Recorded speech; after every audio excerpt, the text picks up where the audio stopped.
Jadikan Tuhan wali ataupun sahabat kita. Satu minggu, satu juzuk. Okey teman-teman, pernah tak kita percaya pada seseorang, tak kisahlah siapa-siapa pun, sahabat kita, pasangan kita, kemudian mereka tikam belakang kita. Ataupun kita percaya dekat orang ni untuk jaga syarikat kita, tapi mereka pecah amanah. Kita percaya dekat orang ni untuk jaga rahsia besar kita, tapi dia yang bocorkan. Mesti sakit kan perasaan ditikam belakang, dikhianati seperti itu. Teman-teman, kenyataannya manusia ni fitrahnya memang kita suka dan perlu untuk percaya dengan orang. Kita hidup secara bersosial memang kita perlukan manusia. Namun ada sesuatu perkara yang perlu kita ingat. Dalam surah An-Nisa ayat 45, Allah berfirman, "Wallahu a'lamu bi'a'daikum wa kafa billahi waliya wa kafa billahi nasira." Allah mengetahui musuh-musuh kamu dan cukuplah Allah sebagai wali ataupun pelindung dan cukuplah Allah sebagai penolong.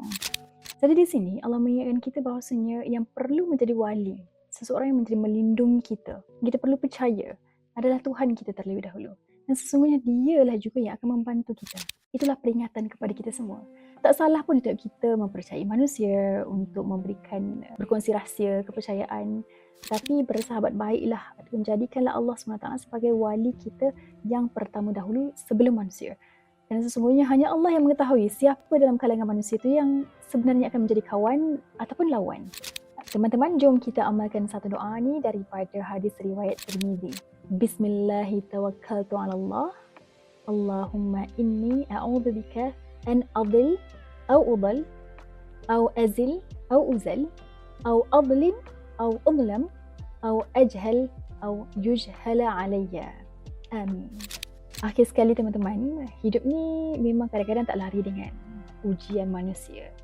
Apa-apa pun, tipsnya adalah yang pertama sekali kita bersahabat ataupun kita jadikan Allah SWT sebagai wali kita. Dan kemudian dalam masa yang sama, kita evaluasi seseorang itu sama ada kita boleh percaya kepada dia atau tidak. Dan istikharah lah jika perlu. Istikharah ni bukan hanya mencari pasangan, tetapi dalam setiap kehidupan kita, nak percaya pada siapa, nak bagi rahsia kepada siapa dan sebagainya.